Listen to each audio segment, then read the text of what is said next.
அண்ணன் நேத்தி வரதராஜர் கோயில் போயிருந்தேண்ணே. ரொம்ப அழகாக அரேஞ்ச்மெண்ட்ண்ணே. ஒருத்தர் வந்தாக்க ஆரம்பத்துலேருந்து கடைசி வரைக்கும் அழகாக ஒரே லைனில் வந்து சாமி கும்பிட்டுட்டு போயிடலாண்ணே. இதில் அந்த சாமிக்கிட்ட போகிற வரைக்குமே இந்த மாதிரி ஒரு அழகான அமைப்பு அமைச்சிருக்காங்கண்ணே. அது அற்புதமாக இருக்குண்ணே. இப்போ நீங்கள் திருப்பதி எடுத்துக்கிட்டீங்கன்னு வச்சுக்கோங்க. அங்கே அந்த நிர்வாகம் பக்தர்களுக்கு செய்யக்கூடிய உதவி சொல்லவே முடியாதுண்ணே. அற்புதமாக அந்த திருப்பதி தேவஸ்தானத்தை தலை வணங்கி வணங்கணுண்ணே. இலவச பஸ்ஸு விட்றாங்க. எப்போ பார்த்தாலும் சாப்பிட்றதுக்கு பசியோடு வர்ற யாரும் பசியோடு போகக்கூடாதுன்னு அன்னதானத்தை அருமையாக பண்ணுறாங்க. எந்த குறையும் இல்லைண்ணே. அந்த திருப்பதி மலையில் கால் வச்சாலே மனசுக்கு அவ்வளோ ஒரு நிம்மதி கிடைக்குதுண்ணே. ஆனால் அங்கே ஒரு சின்ன வருத்தம் இருக்குண்ணே. என்ன வருத்தம் சொல்லு கோவாலு? ஆனால் முதல்ல போகிறோம், ஒரு கூண்டில் அடைக்கிறாங்க, அதில் பிரச்சனை இல்லைண்ணே. அதுக்கப்புறம் வரோம், அதுவும் பிரச்சனை இல்லைண்ணே.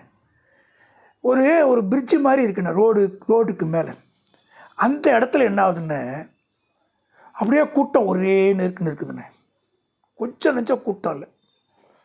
ஒருத்தருக்கு காலில் அடிபட்டுருக்கு, இல்லை ஒருத்தருக்கு உடல்நிலை சரியில்லை, ஒரு வயசானவங்கன்னா அந்த இடத்துல ஒரே அமுக்கிடுறாங்கண்ணே. ஆனால் அது ஒரு 20 அடிக்கு தான் இந்த பிரச்சனை. அதுக்கப்புறமா அழகாக ஒத்தடி பாதையாக போகுதுன்னா அது பிரச்சனை இல்லை. இப்போ நான் என்ன சொல்ல வரேன், அந்த 20 அடிக்குமே ஒருத்தராக போகிற மாதிரி ஒரு வழி அமைச்சிட்டாங்கன்னா இந்த மக்களுடைய எல்லாம் போய் பார்க்க தான் போகிற சாமி. ஆனால் மக்கள் அவசரமாக போகிறாங்க, அதை அவாய்ட் பண்ணுறதுக்கு ஒத்தையாக போகலாம், ஆபத்தை குறைக்கலாம். இப்போ இந்த மாதிரி நெரிசலில் சில கோயிலில் அசம்பாவிதம் நடந்திருக்குன்னு நம்ம படிக்காமல கேட்காமல ஒரு பிரச்சனையை பார்த்தோன்னே அதை நம்ம மாற்றணும் இல்லைண்ணே. அதோடு இல்லைண்ணே, அங்கேருந்து அழகாக போகணும். அங்கே செக்கிங் பண்ணுறதெல்லாம் ஒருத்தர் அழகாக போவாங்க, அதெல்லாம் பிரச்சனை இல்லைண்ணே.